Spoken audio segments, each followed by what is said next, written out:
Mark's Gospel, the 9th chapter.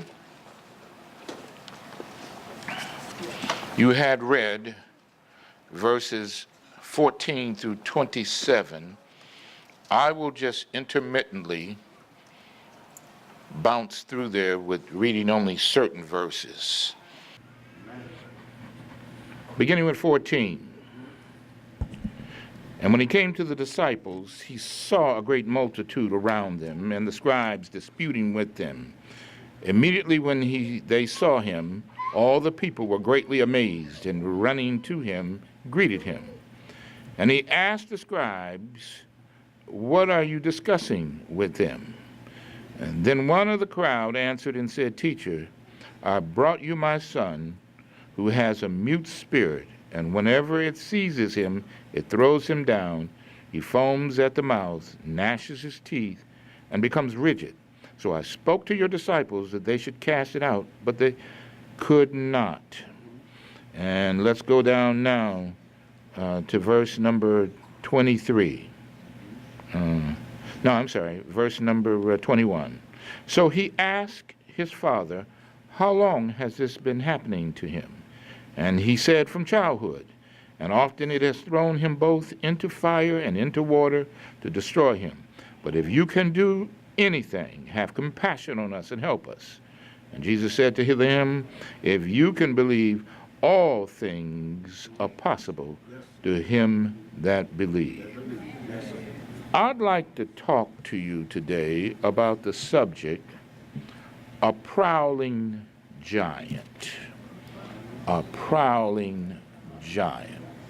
Let's pray. Father God, they came to hear from you, and my prayer to you is that's exactly what happens. I know it's my mouth, and you prepared my mind and my heart, but may they hear from you.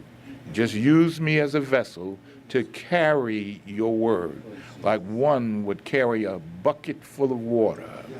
Give them the water and leave the bucket. I pray when we've said amen, somebody will be deeper, somebody will be stronger, somebody will be more focused and more determined in their Christian life. In Jesus' name I pray, amen. One of the great difficulties in pastoring is giving people hope. All right. We live in a time where hopelessness seems to be increasing. All right. I know there are the majority under our electoral college system voted President Trump in, but the problem is the majority of Americans didn't. And so everybody's not happy about that, and that adds to discouragement. And so as a pastor mounts a pulpit, it becomes very difficult with people who are discouraged and hopeless, and especially if they don't agree with the present administration, to feel that hope is coming. But now, I realize what is the focus of hope. You may not know it, but there is a prowler in Sapulpa and in around Tulsa. I saw him on the evening news, and not only that, he's in neighborhoods. And his modus operandi is when he breaks into your home, he tends to put you in a reverse chokehold like someone from the WWE, and he begins to squeeze and choke and squeeze and choke and squeeze and choke. And when he breaks in, no security system can detect his presence. Not only that, he moves without a sound. And as he paralyzes you and strangles you, you tend to lose all hope of strength and ability to fight. The name of that prowling giant is despair. By the term despair, I mean an overwhelming sense of hopelessness, a sense of discouragement discouragement that no matter what you do, nothing will change. And the tighter despair has its grip on you, you can slip into depression. And from depression, go deeper into discouragement. Not only that, those who are victims of despair have an eerie ability to protect the prosperity that's trying to destroy them. And I've seen folks in marriage mad at the world, the whole world. Mad at the husband, the kids, the wife, you, everybody, okay? That's what despair. See, it cripples you because you have no sense of hope, no sense of life. And let me tell you something. Talking with people in disparity doesn't help them. It only affords them the ability to cycle through that which brought about their disparity. And with every cycle, they go down, down, down, down. Now watch this. They treat you like a jury in deliberation, and they are determined that you bring forth the verdict of hopelessness, that nothing is going to change, nothing at all. And they want you to be of the conviction, like they are, that it's all over, that there is no future in this situation. It's an unresolvable matter. It's an impossible situation. And when you object, your objection are met with phrases like, that don't work for me. Where am I gonna get the money? I tried that. That's too expensive. They'll never go for that. Yeah, I read it all the time. You think I don't pray? Talk to the hand. Or how about this one? Whatever. They know you mean well. But without saying, their conclusion is to quit, desert, do something illegal, or ungodly, or even suicide, or some method not endorsed by God. See what I mean about despair making you think things are impossible and paralyze you from thinking anything other than a sense of hopelessness. Now here's its greatest ability. The greatest ability is to give you a short-sighted policy on the issue of life or despair so that you can't see the future that God has planned for you. And it keeps closing in on you, so you even lose focus on God and rob you of your hope of the ability of God. Listen what Jesus says about hope and ability. Matthew 19. With man, this is impossible, but with God, all things are possible. Listen in Matthew 17:20. I tell you a truth. If you have the faith of a mustard seed, you can say to this mountain, get ye hence. And then in the very verses that you had read to you, Matthew 9:23, with God, all things are possible.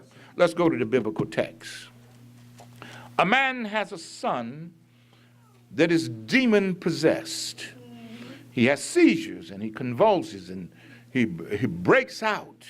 Not only that, you look at verse 22, the demon has tried to destroy him by throwing him in water or make him throw himself into fire. I imagine the father has to tie him up to get some sleep. Not only that, he has to pay some kind of attendant, what we would call like a home nurse, if he has to go somewhere and can't take his son. I imagine at times when he's talking, if his son is with him, he interrupts conversations. If you let me just play with this thing, can you picture him in the middle of a church service, interrupting the church service, interrupting Sunday school? Everywhere he goes, there's a difficulty, and the daddy is discouraged. So he brought him to Jesus and the disciples with the hope that a difference can be made.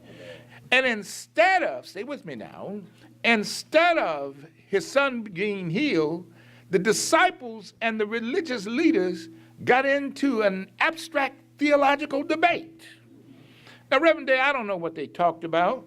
They might have talked about progressive dispensationalism, or the infralapsarian or the supralapsarian view of the decrees of God. But what I want you to see, while they're discussing whatever they're discussing, that the man in despair and the boy is left aside. And that's typically the way we do it. Form some Senate subcommittee or panel to do an extensive study to find out if people sleeping in a cardboard box are homeless, okay? That's good. Do you follow what I'm saying? Meanwhile, the people in the cardboard box are still in the cardboard box. You follow me? That's kind of the way we do things. And meanwhile, while the scribes and the religious leaders are debating, in verse 14, Jesus walks up. And he inquires about the quarrel and what's it about. And the father breaks out and says, listen, don't know about none of this.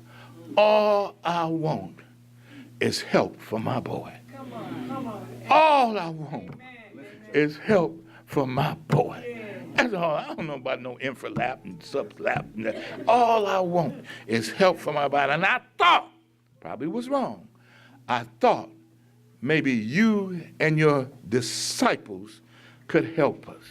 So Jesus, if you please, if you can, talking to Jesus, if you please, if you can, help us. Jesus' response was, if I can, if you please. Here's the question. It's not whether I can do it, it's a whether can you believe. Oh, you see where this is getting ready to go, okay? Now, it's not a question whether the eternal, omnipotent Son of God has the ability. The question is, do you believe that he is that? And the deep verse is what the Father says. He says, Lord, I believe, but help my unbelief. Oh, I'm talking to somebody. I'm in somebody's Kool-Aid right now. See, he did not question whether the great power of the omnipotent God could heal his son. His problem was, is God going to appropriate that power to his situation? That was his struggle. Are you following me? Oh, you know what I'm talking about. You might be battling on the way to your second divorce. You didn't marry the second time thinking that. And you know God can deliver your marriage, but will he appropriate that delivery to your situation?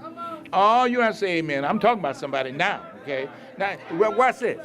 You single, and you doing everything. Say, Lord Jesus, I'm tired of being lonely, okay? What? Lord Jesus, I'm in a bad. The Bible says it's better to marry than to burn, and you smell smoke, okay?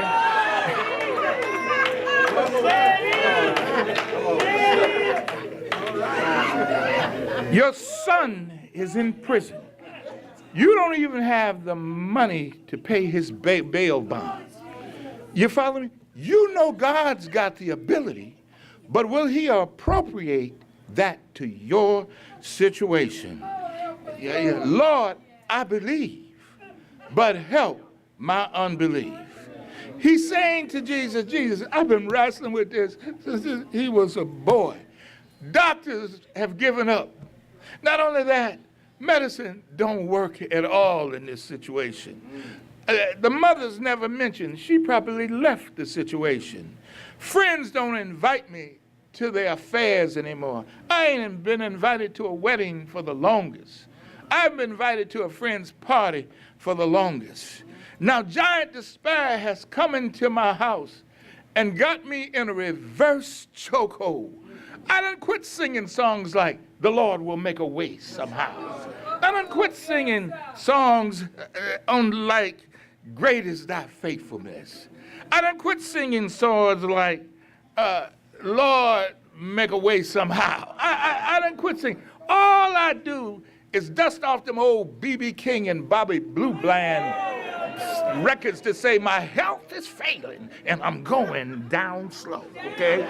Jesus, I love my son, but the thrill is gone. Okay? Now, stay with me right there. Amen. Don't you leave me now. Jesus steps up, deals with it, spoke to the demon, and the demon ripped out of him. And it was so traumatic that they thought the boy was dead. But when Jesus grabbed his hand, came up. Now let's analyze what just happened. The apostles might have had the right theology, but they were tapping into the wrong power. You follow me? See, they were depending on their resources. See, then when you in despair's battle, you have to learn how to focus on the presence and the power of God. You follow me? Ain't no leading you looking at your resources. You know you ain't got no money, okay? You need the presence and the power of God. You follow me? Jesus knew that they were incorrectly focused. And that's why he had to step in.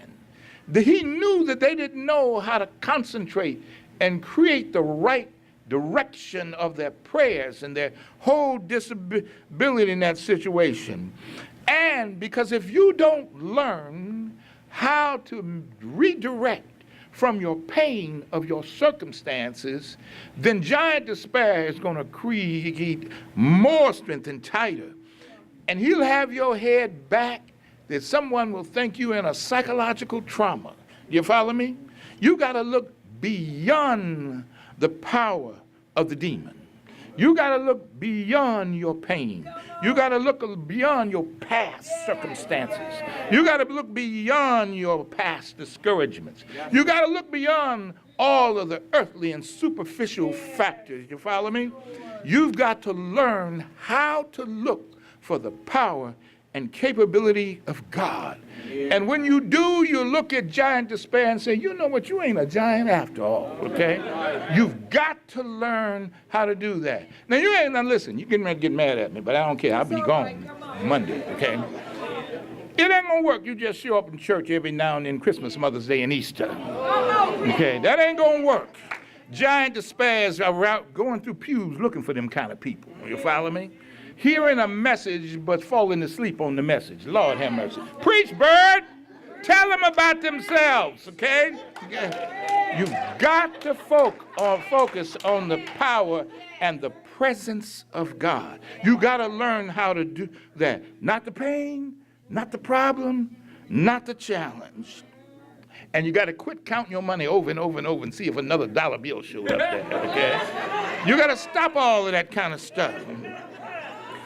Listen to me very carefully. Let me give you some illustrations in the scripture, okay? Jesus was preaching, and they followed him all day in his preaching. And when they followed him, got late in the evening, and the disciples said, hey, we better let them go because they got to eat. They've been following you all day. He said, why don't you feed them? And they looked at him. And Philip made it an agricultural problem. His point is that the procurement of such food is impossible.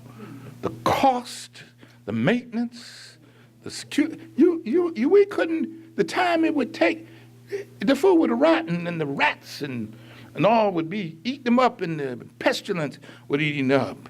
Andrew made it a Thomas Malthus thing. Malthus was a political economist.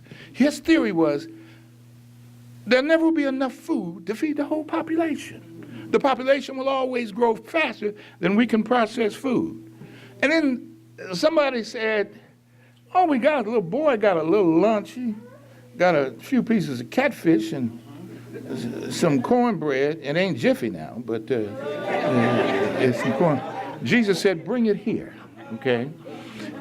Now, mind you, looking at 5,000 men, not including the women and children, and Jesus prayed over it and said, distribute it, distribute it. Before long, 5,000 people were smacking crumbs everywhere, holding their stomach. A little mess broke out when somebody said, anybody got some hot sauce? Watch this. Now listen at me carefully. You see, the apostles looked at their resources. They didn't see the power and the ability of Jesus. And that's what he's trying to teach them. If you look at your resources, it will never work when you're in a despaired situation. It won't work. Okay? The problem will always look bigger than what it needs to be. Okay? Jesus had been preaching, and in John 6, he walked to the other side of the sea. And meanwhile, the crowds lost him, and they were trying to find him and walk where he was. And the apostles knew where he was, so they got in a boat to go across the sea to see him. And he started walking toward them on top of the water. And they first thought it was some demon or something, and then they figured out that it was him. Peter spoke up first. He was the most impetuous one. He said, Lord, if it's really, really you, enable me to step out of this boat and walk toward you. Jesus said one word, come. Now allow me to dramatize what I suspect went on. Come on. All right. Yes, sir. Okay.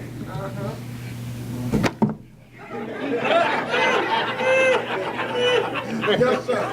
Yes, sir. All right. Make it plain. Yes, sir. Yes, sir. I suspect that's how he did it. And before he knew it, he was moving toward Jesus. And then all of a sudden, a splash of a big wave came to him, and he looked, and he started to sink. He prayed the shortest prayer in the Bible.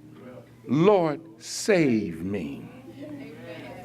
He said, Peter, why did you doubt? What went on? I'll tell you what went on. He lost the focus on the future of where he was going and started looking at his present situation. And every time you look at your present situation, giant despair reaches in there and chokes harder and harder and harder and harder.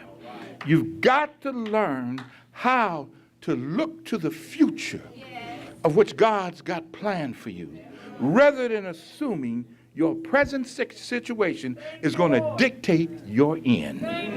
You cannot ever break out of those things by looking at your present situation.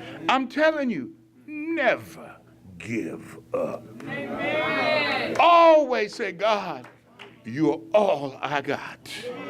And if this is my end, I'm going to die trusting you.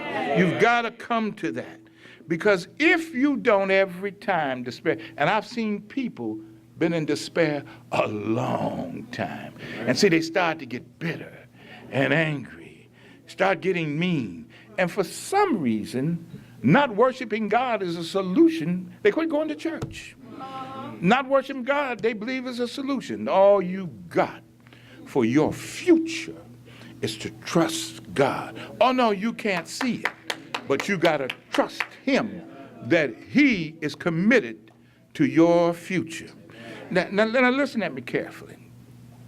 There's a story, and I'm bringing this to a close. There's a story of two twin boys that had two different dispositions of life. One was an optimist, and one was an incurable pessimist. No matter what or who, one was an optimist. You put a gun to his head, rob him. And he said, oh, y'all just joking, Okay? The pessimist, no matter what you did for him, he was always cynical and he was always negative. So one Christmas, they thought they could come up with something to resolve the problem. The boy who was a pessimist, they bought him a brand new Lexus, two-seater, okay, top of the line. They even bought him a Trek bicycle for $4,000 made of titanium because he loved riding bikes. And the boy who was the optimist, they bought him a shoebox full of horse manure. So Christmas Day came and they checked on the boy who was the pessimist. And they said, son, do you see what's just outside your door? He said, no. We bought you a Trek bike. He said, oh, it might not work. The gears may go bad. He said, but we got another surprise for you, son. Look at this keychain.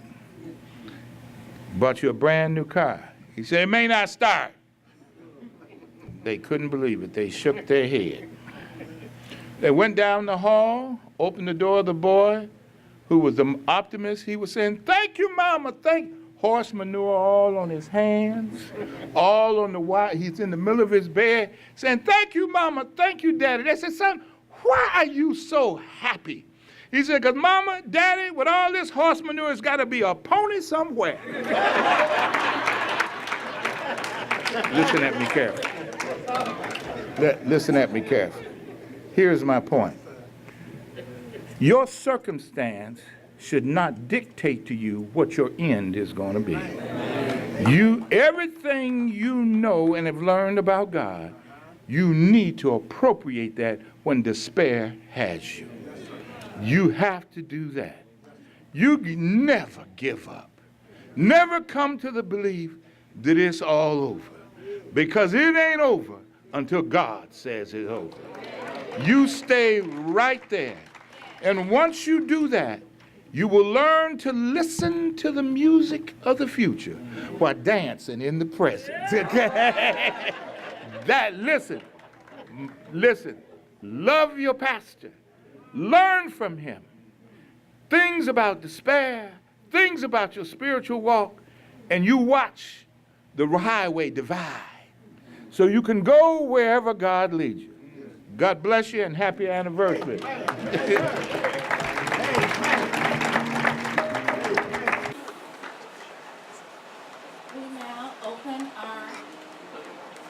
Program to gifts of love and appreciation in honor of our pastor and our first lady. And I'll start off. I first.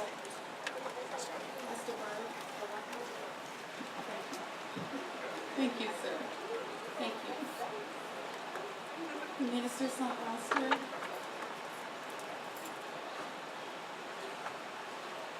God bless Mount Olive in a special way. I say that over and over because I know. I don't just believe, I know. I know He did. I know what God did for us. I know what happened. I experienced it. I lived through it. I cried through it. And one day, I was able to smile. And I just praise God today. And I thank Him. I thank Him so much for what He did for this church. And so, I have a token of my appreciation, and I'll read a part of it. A devoted pastor, what a blessing you are as a faithful shepherd of this flock, and as a man of God whose life serves and honors God. Your devotion to this calling is deeply respected and highly regarded. To a faithful wife, what a blessing you are in your service to the Lord as a devoted wife and helpmate to your husband, and as a believer whose identity is in Christ. Your love and your care are beautiful examples to all of us ladies. And it's an example of your faithful heart. What a blessing you both have been to us in this life as a devoted pastor and his faithful wife. Thank you.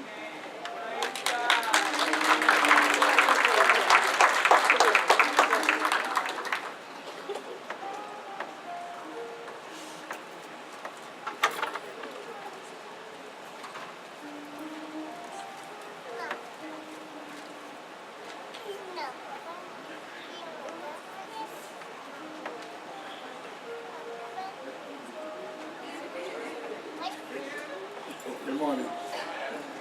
Pastor Dave, Sister Dave. I see all of y'all just standing here just looking at our beautiful pastor and wife. And I know y'all want to give them a big hand this morning. I know you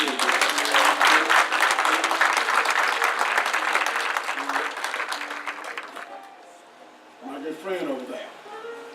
I'm not going to tell you all the conversations that we had when we were doing our pastor search committee, but thank you for your input.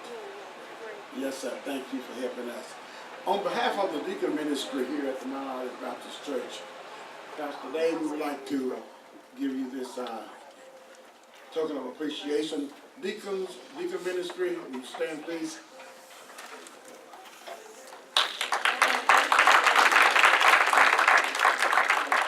On behalf of the deacon ministry here in Mount Olive, Pastor, we would like to give you this token of appreciation. Good Sister Dave, let her take room.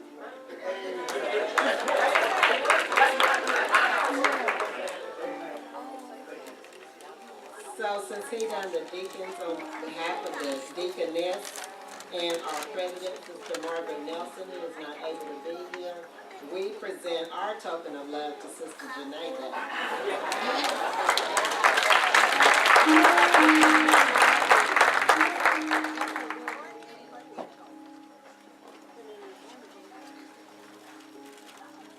Since that's already been spoken on behalf of the nurses and the ushers, I have two cards, so guess what?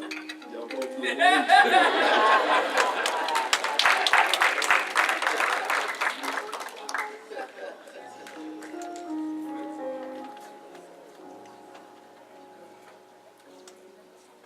I get the honor of presenting the token of love from the choir. And I would just like to say that I had to leave Mount Olive for a while.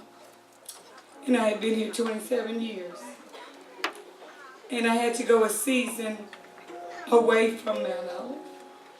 But the Lord let me come back under the leadership of my nephew / pastor, because for many years as he grew up, I was his auntie, and now he's my pastor, and now Janae is my niece. And I just thank God that to see you as a pastor, to have seen you grow up, and then to see you stand in the pulpit and proclaim God's word and be the pastor that you are. You're not no play pastor because you're a young man. You ain't no Rudy Boo. You don't play with God's word. And I appreciate that. And I thank God for you and Sister Janae. And I'm torn about who I give this to. That's it. See, that's a good pastor. We love you, Pastor and Sister Janae.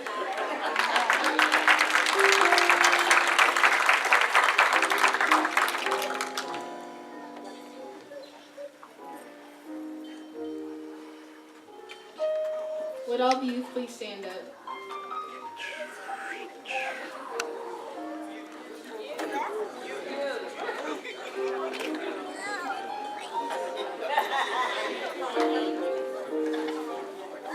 On behalf of the youth, we would like to give this card showing you our appreciation.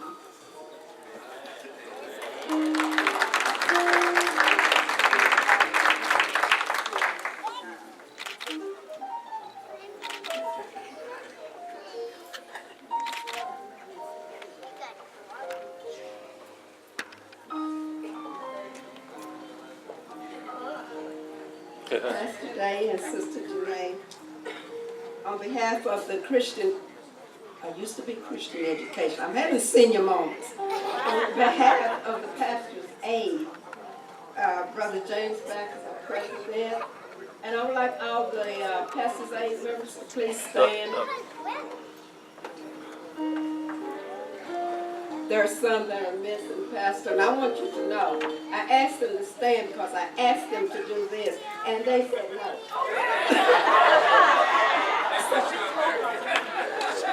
They got big mouth me up here. Believe that I've heard talk naturally. But I just like to say I appreciate both of you so much. And I really feel like that God sent you here. So there's a reason for this, and Pastor, there's some things I know you probably have heard that we don't like, and we want to do this and we want to do that. Pastor didn't do it that way. How come you're doing it? But you know what, Pastor? We have got to learn to be obedient. And we have got to learn how to follow a good leader. And when we make you really good, we're going to sure enough follow you. So on behalf of the pastor's aide and with lots and lots of love, I present this to you. And then I present my own person.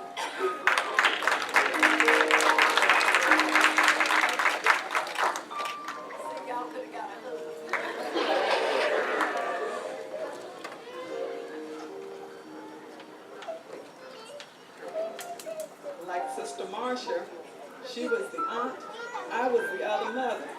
I helped raise him too. And typically normally when he was under my raising, he did everything I told him. A couple of weeks ago, I texted him, "Don't you do that." He replied, "Already did it in the name of love." So I want you to know my family has increased with Janae. Love you all.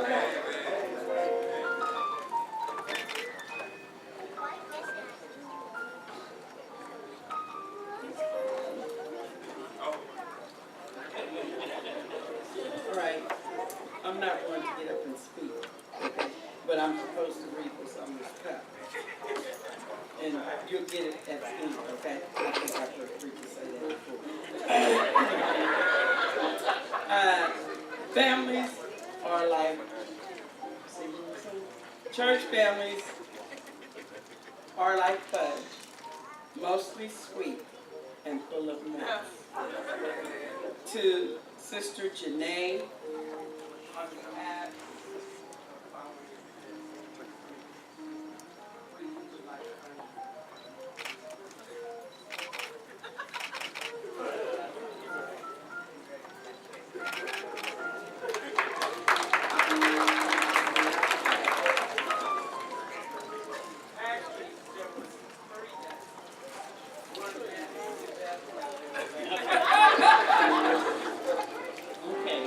following in behind Sandra and Sister Johnny Curl. I'm supposed to read what's on the cup. I'm allergic to morning. Okay, I'm slow, but I'm sure.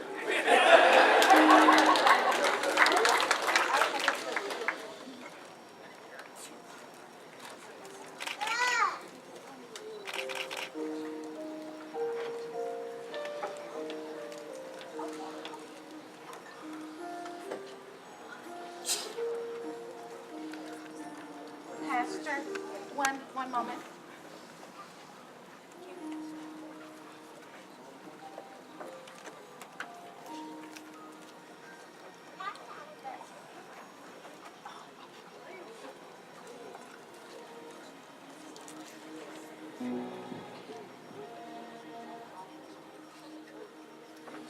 So how I got back here, it's Mount Olive Baptist Church in Sapulpa.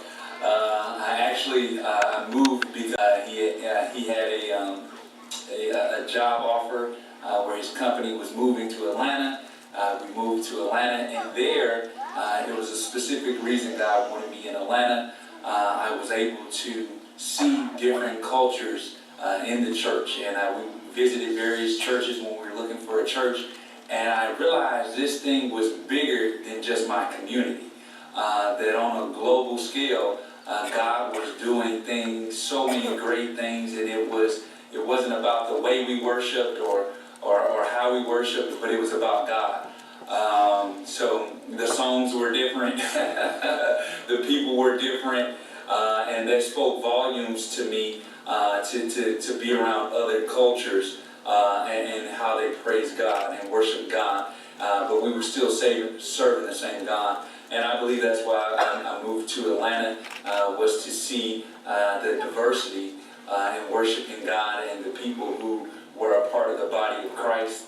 And they did things a little bit differently, but that was okay.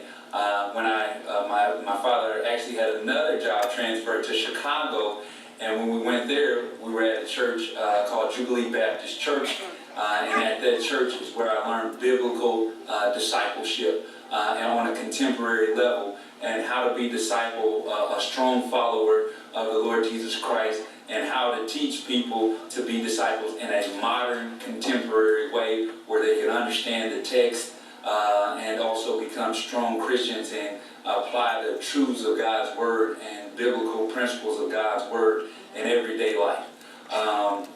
I believe God sent me back to my knowledge to share the things that I've learned, to make disciples here, and to spread out the gospel message throughout this community, and to make strong disciples. I believe that the church is under attack by evil forces, and that we're going to have to be very strong.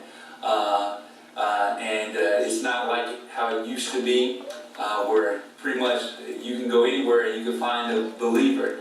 I believe that Christians will have to have strong convictions, and that they will have to stand strong in a perverse world and generation. And so in order to do that, we have to be taught the Bible on a level of understanding that we can comprehend.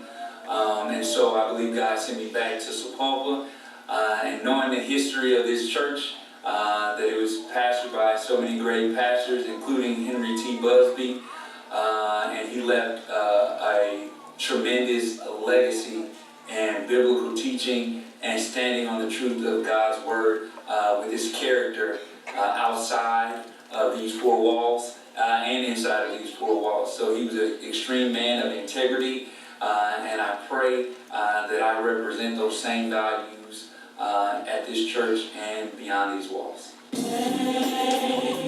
In the water.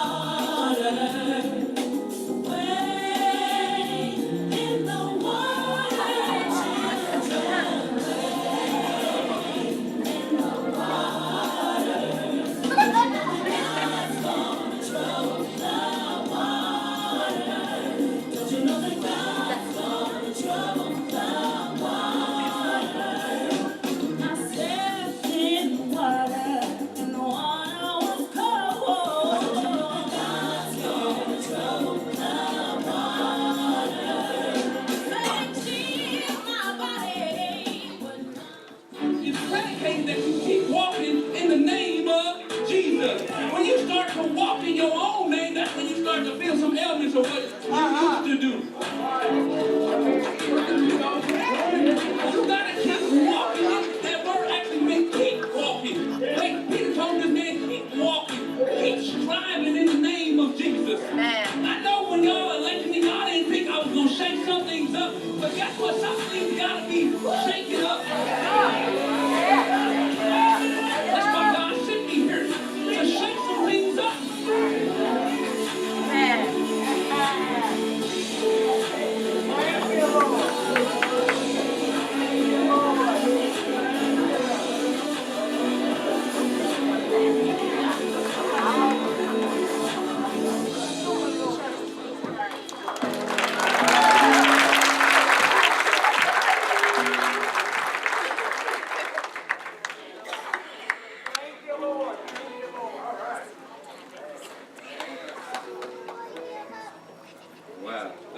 Since I'm the talker of the two, I'm gonna let my wife say something first.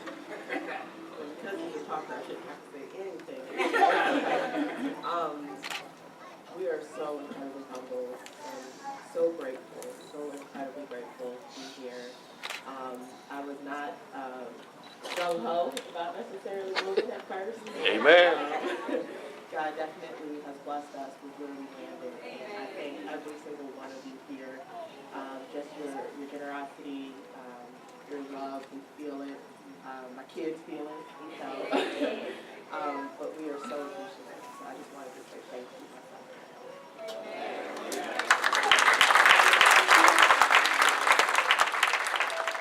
I'm not surprised. I'm not going to say much. I got to do something that one of the elders in my family said that I did not do the last time, and she got on to me. And so I want my family, if you would please stand. My family, if you would please stand. The brothers and sisters.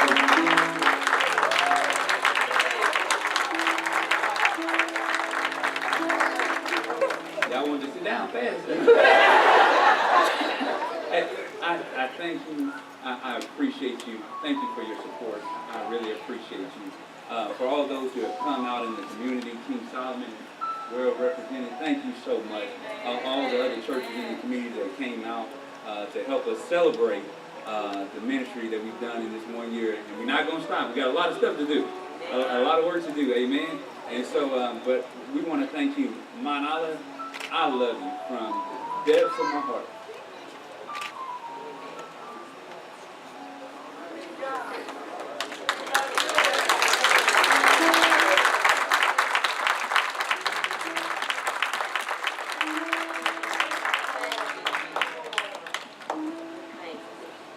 Good people. And I just thank you. I really am humbled about being here. And God bless you. Thank everybody that had a part in helping put this program together. The people in the kitchen, always working hard. They're always working hard. And just thank you. Thank you, Manala. Thank you. I really am appreciative of how you have embraced my family and I just thank you so much. And that's all I got to say, y'all. That's all I got to say. And we'll let Pastor Bird have the last word.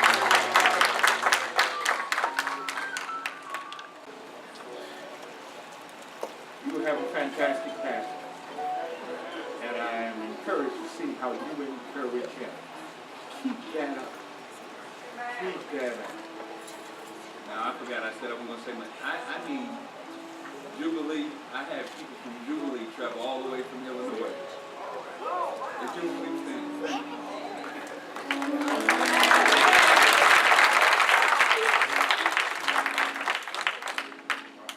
Amen. Now do you close by saying, praise God from whom? Is that where you do it? Let's stand and be dismissed.